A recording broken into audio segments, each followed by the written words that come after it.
Bismillah walhamdulillah wassalatu wassalamu ala sayyidina Muhammad wa ala alihi wa sahbihi wa man walah amma ba'd. As-subhatu tsaniyah, subhat fikriyah yang kedua, pikiran yang menyimpang. Yaqulun, mereka mengatakan, mereka itu berarti yang kontra penulis ini.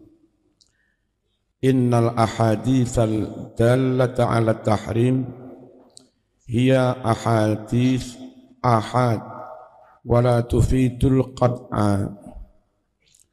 Sungguh hadis-hadis yang menunjukkan hukum haramnya mematung adalah hadis-hadis ahad, diriwayatkan perorangan, bukan hadis mutawatir, yang mana hadis ahad la tufidul qat'a, tidak menunjukkan faidah hukum qat'i, tidak memberi faidah hukum yang qat'i. Wa innahu la yumkin an nansiba ilal Islam tahrima fannin minal funun. Kata mereka, sungguh tidak mungkin kita menisbatkan kepada Islam pengharaman hukum tentang seni dari berbagai macam seni, malam yakun selagi tidak ada nassun qat'i, nas dalil yang qat'i bil hurmati tentang haramnya seni. Tapi dalam fikih biasa dalil itu hadis sahih meskipun ahad, enggak harus mutawatir ya. Pokoknya sahih.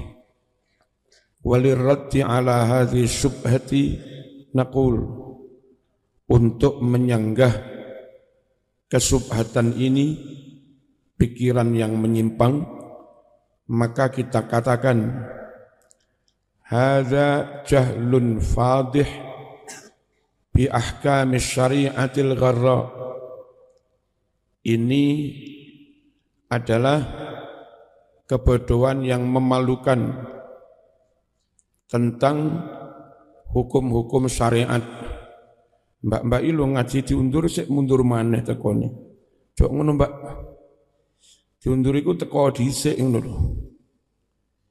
Fa inna kullama hajtabata 'anil Nabi sallallahu alaihi wasallam, karena semua yang terbukti sahih akurat dari Kanjeng Nabi sallallahu alaihi wasallam, min qaulin berupa sabda, au fi'lin atau praktek perbuatan, au amal, yajibul akhdhu bihi, maka wajib memeganginya, wajib mengambilnya.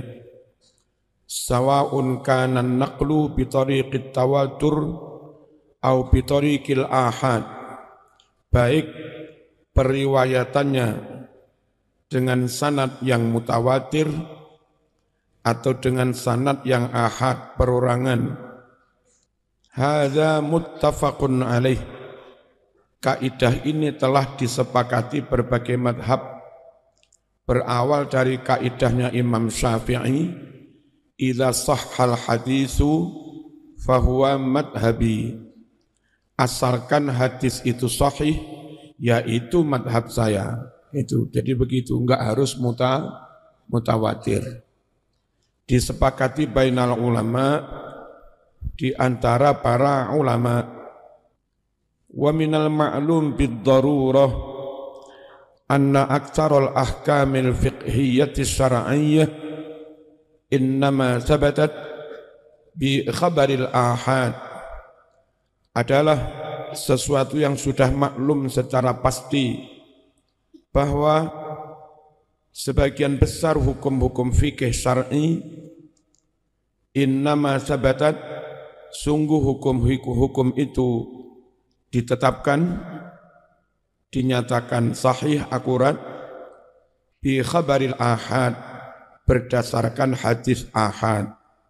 tidak harus dengan hadis mutawatir. Falau kanat akhbarul ahad la tufidul qat'a kama za'mu la dha'at aktsaru ahkamis syar'iyyah.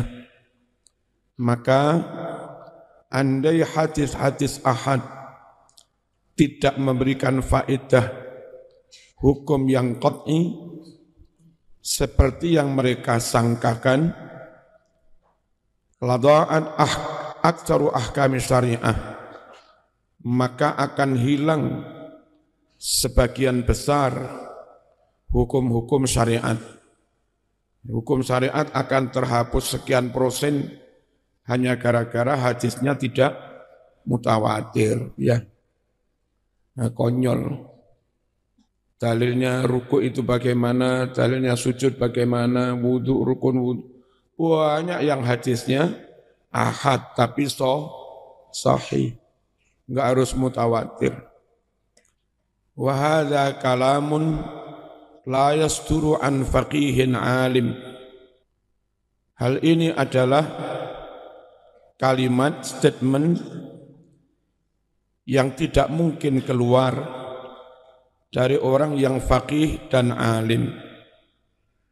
Innama akan tetapi hanyalah yasturu kalimat statement seperti itu keluar an jahilin bi usulis syariah, dari orang bodoh yang tidak mengerti prinsip-prinsip syariat Islam, wa turuq istinbatil ahkam, dan tidak mengerti metodologi penyimpulan hukum dalam syariat Islam.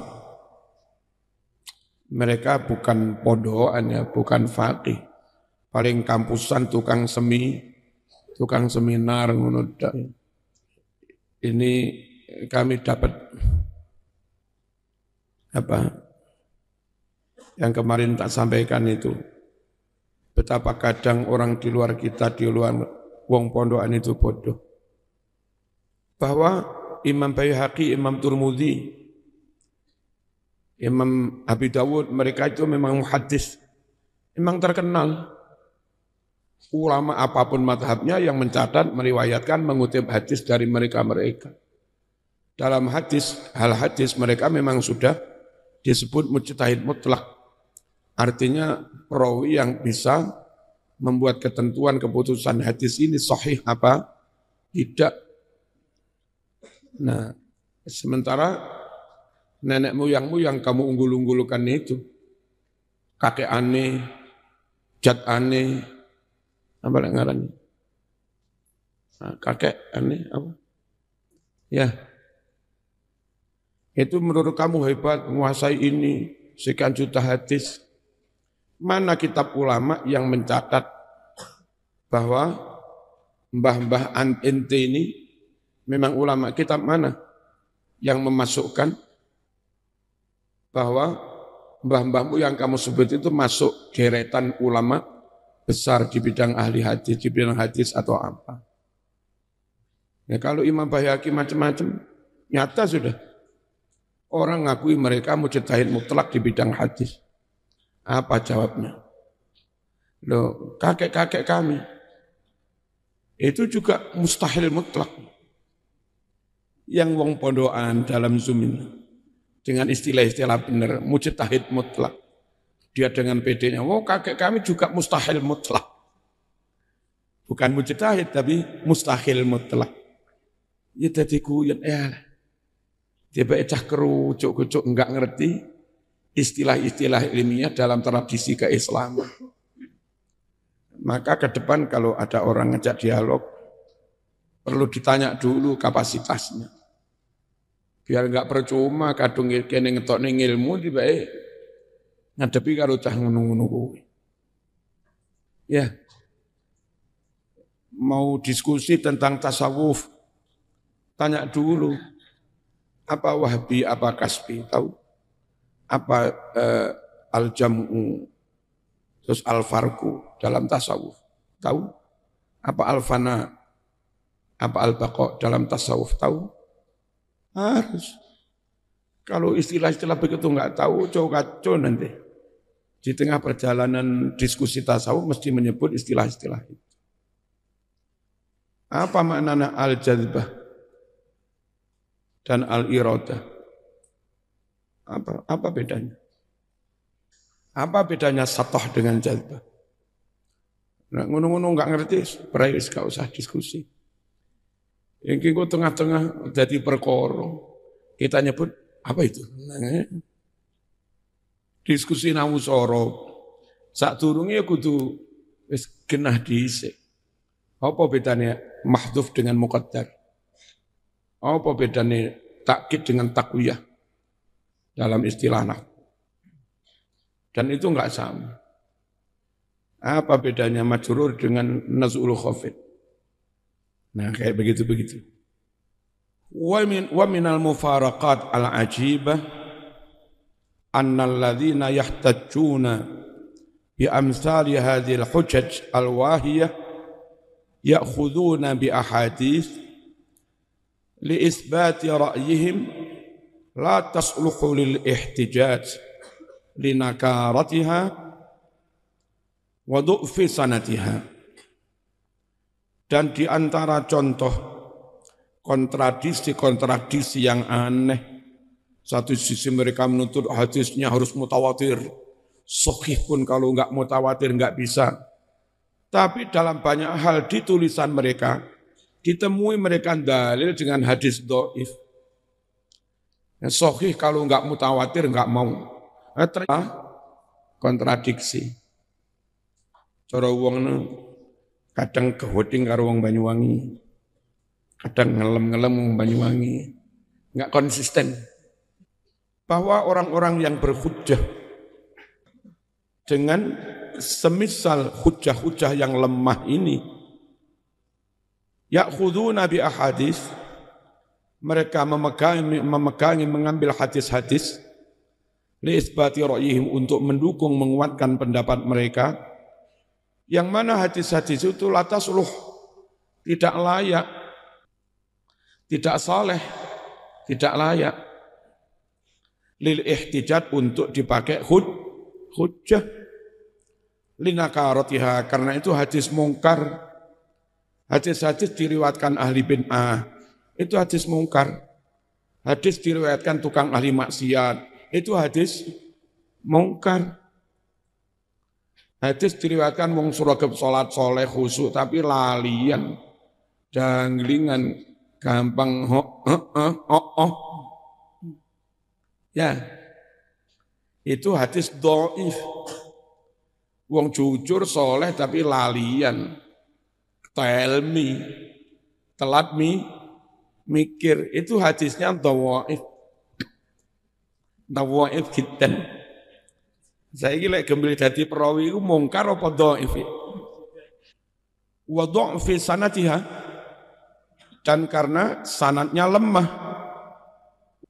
Wa jahli ruwatiha, dan majhulnya para perawinya, tidak diketahui riwayat sejarah para perawinya. Ojo dimaknai kebodohan para perawi, ngawur. Ini jahil dari majhul, bukan jahil dari jahil. Ya, perawinya majhul. Walakinnaha lamma kanat muwafiqatan li ahwaihim yatamassakuna biha, akan tetapi ketika hadis-hadis itu cocok sesuai dengan keinginan-keinginan mereka, maka mereka memeganginya. Ini namanya orang tendensius dalam berdalil, mencela-mencela saenake dhewe. Iku lek diterusne engko dadi debat kusir, enggak konsisten, repot, enggak menghasilkan kebenaran. Dulu enggak lama setelah satu organisasi resmi mengharamkan rokok, giliran berikutnya ada sosialisasi tentang pengharaman rokok. Lalu diadakan diskusi yang mengadakan salah satu organisasi kemahasiswaan. yang itu sayap organisasinya organisasi itu. Saya diundang mewakili NU.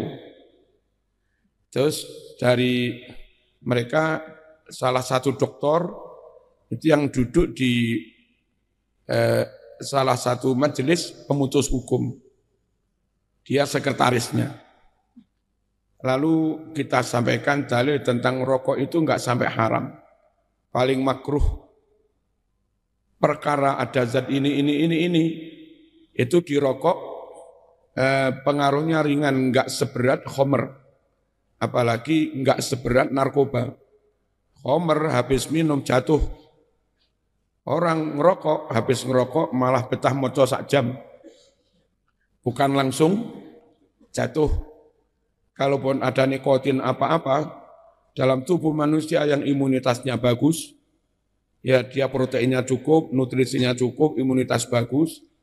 Barangkali dengan nikotin ada zat, ada unsur yang mati, maka segera terganti dengan sel baru, sehingga cepat sehat kembali. Dan sehingga kalau hanya karena begitu diharamkan nggak bisa. Zat-zat serupa, unsur serupa juga ada di kerating deng, di mie, di macam-macam. Ini datanya. Kalau rokok kau haramkan karena itu, harusnya kau haramkan mie juga. Kau haramkan kerating deng dan kerating deng. Ojo begini. Tak sampaikan begitu bla bla. Dia juga menyampaikan bla bla. Nah, terserah audien memilih hujah yang mana. Giliran sesi tanya jawab. Tanya jawab lancar, yang nanya mahasiswa enteng. Lalu giliran dosen diberi kesempatan nanya.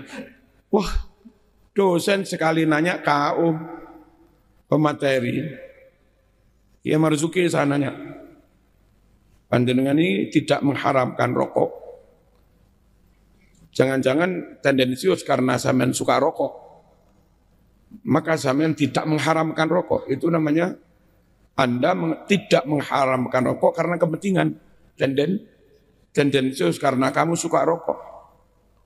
Pak Fulan, sampean ini mengharamkan rokok jangan-jangan karena memang nggak suka rokok. Sehingga rokok kamu haramkan karena nggak suka.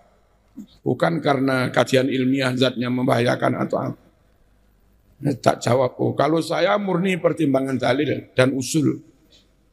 Soal kami ngerokok apa enggak, malah kami sendiri enggak ngerokok. Tanya aja santri-santri ngasih, kami enggak ngerokok. Jadi kami clear bahwa kajian menyatakan enggak haram, bukan karena kami suka rokok. Memang itu pertimbangan hukum yang dianut NU. Ganti yang satunya jawab, kami mengharamkan rokok sebagai pengurus organisasi itu, kami punya kewajiban mensosialisasikannya. Perkara diterima apa enggak, yaitu urusan masyarakat. Tapi tugas kami mensosialisasikan sesuai dengan yang kami pahami. Perkara pribadi saya sendiri, saya malah ngerokok. Ini rokok saya, ini koreknya. Cek aja. Ya wis selesai udah. Namun ketika dalil-dalil itu sesuai dengan keinginan mereka, maka mereka memeganginya. Wa yujadiluna bi sya'niha, dan mereka berdebat mengenai hadis-hadis yang cocok dengan mereka itu. Sya'nu ahlil ahwa, itulah memang sikap orang-orang yang suka menuruti keinginan mereka. Orang yang suka menuruti hawa nafsu. Apa debatnya tendensius. Waqad raddal usuliyun wa fi muqaddimatihim al-imam Syafi'i ala hadhihi syubhah raddan syafian. Para ahli usul fikih telah menyanggah di mana yang terdepan dari mereka ahli usul fikih itu adalah Imam Syafi'i. Ini loh Mas, Wahabi pun kalau ilmuwan, lumayan ilmuwan, tetap jujur menempatkan Imam Syafi'i itu kayak Yamaha. Ya, kata Rosi, terdepan. Yamaha tetap terdepan. Imam Syafi'i terdepan dalam hal usul fikih. Ya, kok ada kakek aneh? Bukan kakek aneh yang pantas bermadhab Syafi'i. Justru Imam Syafi'i, Imam Maliki, Hanafi, Hambali yang pantas belajar kepada kakek aneh. Koyo apa sih? Para ulama usul fikih telah menyanggah wa fi muqaddimatihim al-Imam Syafi'i, di mana yang terdepan dari para ulama usul itu adalah Imam Syafi'i. Menyanggah apa?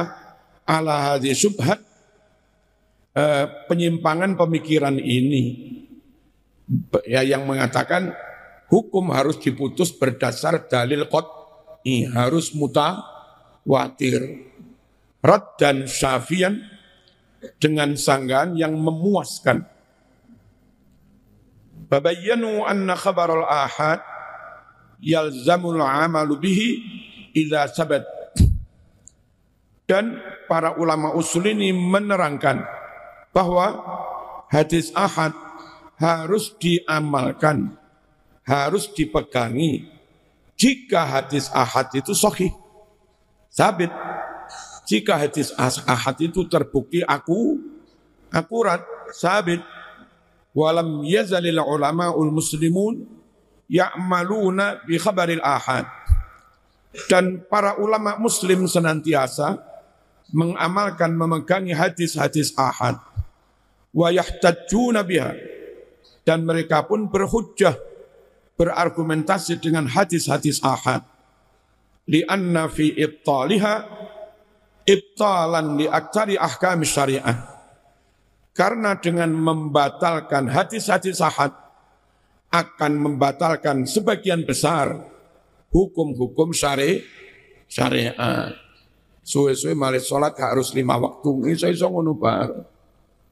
Kacau, Mas. Wa min jihatin tsaniyah, dari aspek kedua, fa innan nusus al-warida fi tahrimit taswir balagat hatta tawatur.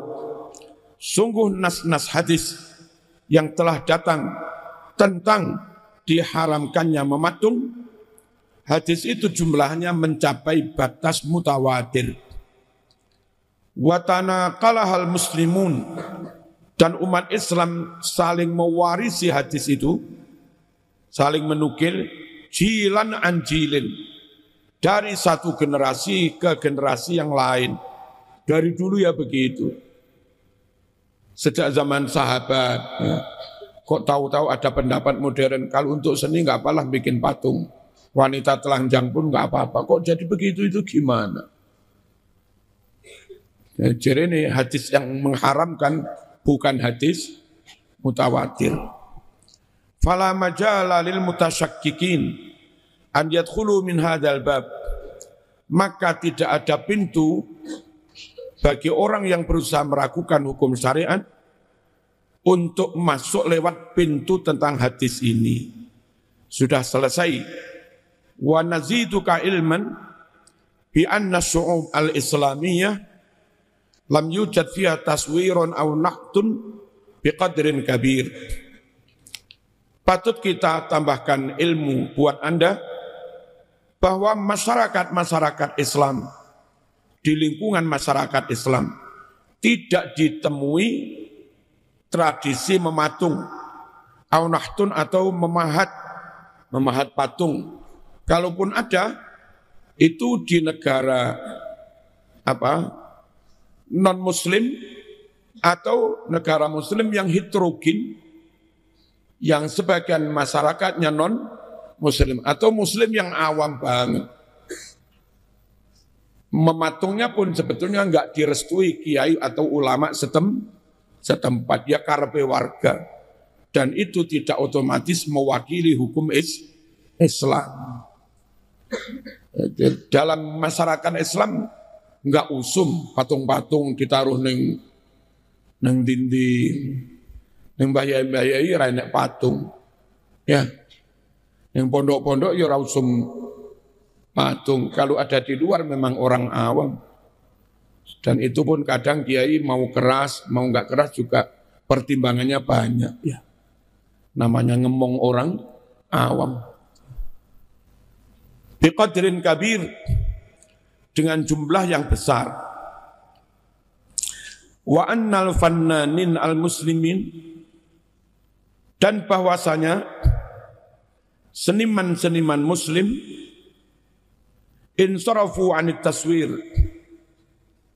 wason itan tamathil, mereka beralih dari kebiasaan mematung, bikin patung-patung, beralih berupaya menggunakan an-naqshil handasi. Apa? Anak-anak yang gambar rumah itu apa namanya?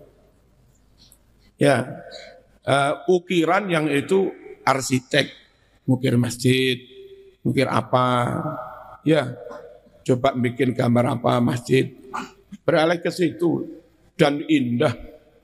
Ya, hasilnya kayak masjid-masjid di Uzbek, di Turki, nilai seninya luar biasa. Dialihkan ke sana bakat seninya. Wa tazyin al-arabi, apa seni Arab itu apa namanya? Anda, kaligrafi kali Anda, prosomo Lampung tuh kali Anda. Seni kaligrafi dialihkan ke sana. Ya, seni suara, kiroah, ya, syair-syair. Wa tashkil an-nabati, seni membentuk tumbuh-tumbuhan macam-macam alam. Apa ini namanya? Bonsai. Nah, aneh. Wageri dan yang lain-lain. Malah kayak begini tetap indah dan halal. Seni cukur. Sesekali zaman tukang cukur yang lihai, wong dicukur kayak apa? Ya pemari dicukur joget.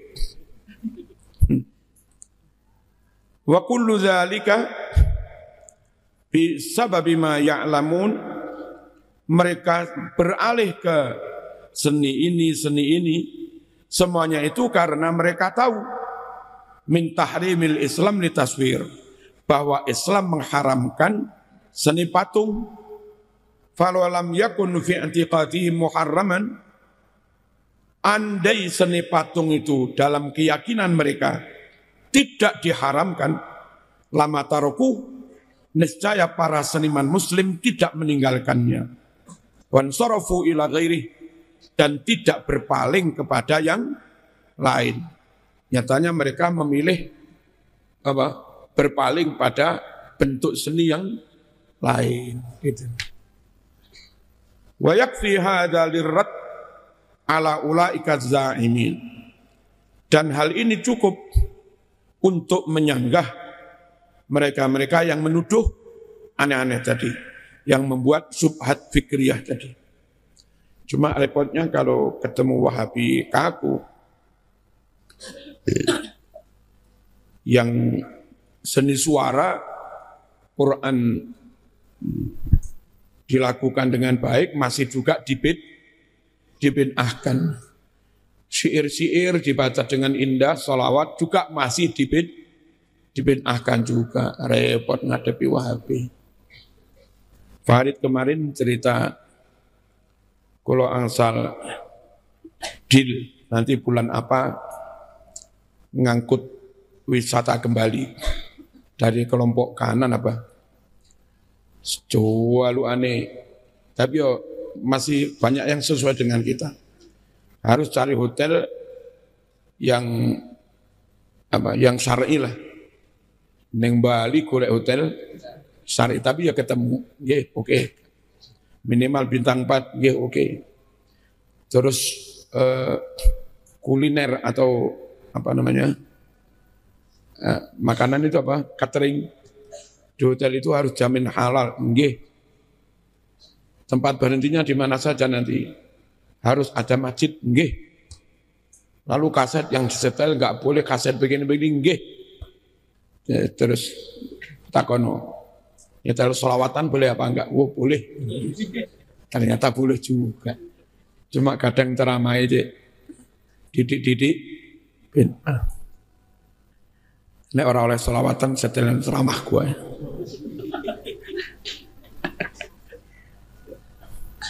As-subhatu tsalitsah. Subhat penyimpangan pemikiran yang ketiga. Yastashhiduna ala ibahati taswir bi ayatin minal Qur'anil Karim la yasihhul ihtijaju biha.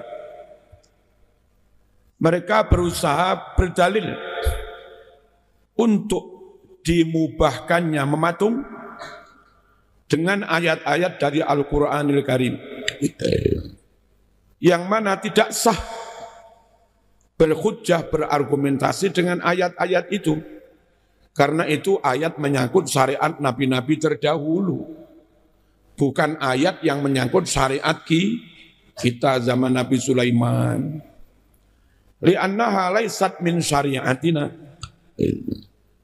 karena dibolehkannya mematung itu bukan bagian dari syariat kita. Wa innama akan tetapi, ini mas bahasa modern. Wa innama itu akan tetapi.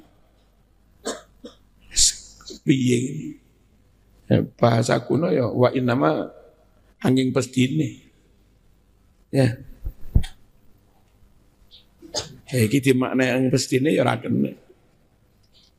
Hiya minas syara'i as-sabiqah al-mansukhah bi syariatil Islam. Akan tetapi ayat-ayat itu bagian dari syariat-syariat terdahulu yang telah dinasakh, telah dihapus dengan syariat Islam. Minha di antara ayat-ayat itu al-ayatul karimatu allati hiya maudu'u bahsina. Ayat yang mana ayat itu menjadi tema pembahasan kita. Wa hiya qauluhu ta'ala, yaitu firman Allah, ya'maluna lahu ma yasha'u min mahariba wa tamathila wa jifanin kal jawab wa qudurir rasiyat. Para jin-jin itu bekerja untuk Nabi Sulaiman, membuat apapun yang Sulaiman mau. Maharib, masjid-masjid atau mihrab, wa tamathil, patung-patung berhala, wa jifanin kal jawab, dan wajan-wajan gede yang seperti kolam, wa kudurin, panci-panci periuk, rosiatin yang menancap kokoh, dipindah rakenek, ya. Apa mana gembil numpak ning jerone tambah ra kuat diangkatnya. Saking gedene. Ya'malu ala Dawud syukra.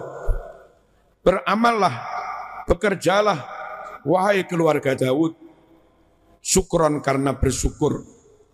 Namun wa qalilum min ibadiyas syakur. Sedikit sekali hamba-hambaku yang pandai bersyukur. Ini dipakai dalil itu ada patung. Tapi ini di zaman Sulaiman yang bikin pun ya jin. Ya. Fa inna hadhil ayat al-karimah laisa fiha ma yadullu ala hilli taswir. Sungguh ayat yang mulia ini tidak ada di dalamnya dalil yang menunjukkan halalnya mematung.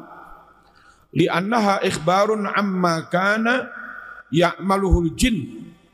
Karena ayat itu mengkhabarkan tentang segala hal yang dikerjakan oleh golongan jin untuk Nabi Sulaiman alaihis salam.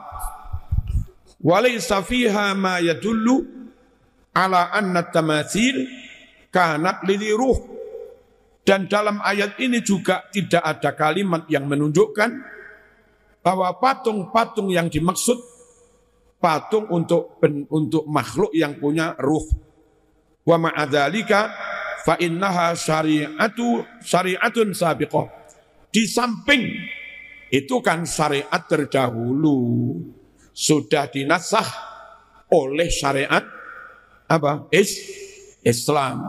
Waqad nassal ulama telah membuat ketentuan kaidah ala anna syari'ata man qablana syari'atun lana ma lam yarid nasih. Bahwa syariat umat terdahulu sebelum kita itu bisa menjadi syariat kita asal tidak ada dalil yang menasah. Nabi Ibrahim sunat, kita sunat, jadi syariat kita juga. Nabi zaman Ibrahim ada manasik, kita juga ada manasik, jadi syariat kita juga asal enggak ada dalil yang menasah. Syariatu man qablana syariatun lana malam yarid nasih. Waqad warada nasih, sedang benar-benar telah datang dalil yang menasah fi syariatil islamiyah, di dalam syariat Islam yang mengharamkan patung. Karena itu fala hujjata fiha, maka tidak ada hujjah dalam ayat tentang zaman Nabi siapa tadi? Nabi Sulaiman. Wa hadhil qa'idatu muttafaqun 'alaiha baina ulama'il muslimin. Kaidah ini disepakati di antara para ulama muslimin. Yang benar al-ulama al-muslimin atau idhofah ulama il-muslimin. Kalau al-ulama al-muslimin, ulama yang muslim. Itu kalimat pemborosan. Muslim belum tentu ulama, tapi kalau ulama sudah tentu muslim, enggak ada ulama kafir. Ya, jadi jangan dibaca al-ulama al-muslimin, pemborosan kata. Tapi yang benar ulama muslimin, ulama dari kalangan muslim. Dahulu sebelum Islam ada ulama dari kalangan Yahudi, Rabbaniyun. Ya. Fas-sujudu biqasdi tahiyyah li ghairillah kana jaizan fi syariati Yusuf.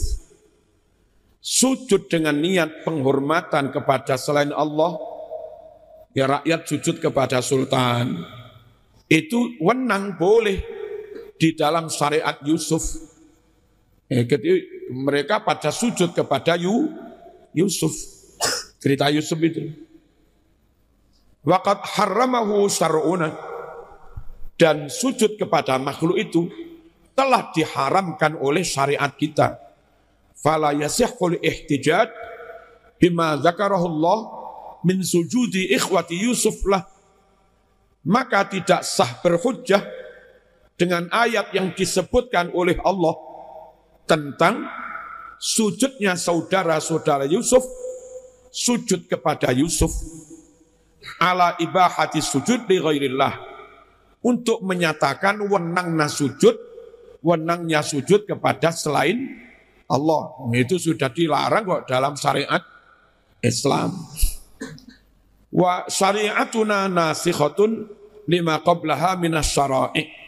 Syariat kita menasakh kepada syariat yang sebelumnya. Minas syara'i, yakni berbagai syariat nabi-nabi dulu. Wa qad harramatit tamathil. Sedang syariat kita benar-benar telah mengharamkan patung-patung. Fala yasihhul ihtijaju bihadhil ayatil karimah. Tidak benar berdalil berhujjah dengan ayat ini. Wong ayat ini zaman Nabi Sulaiman, syariatu man qablana. Wallahu a'lam. Al-Fatihah.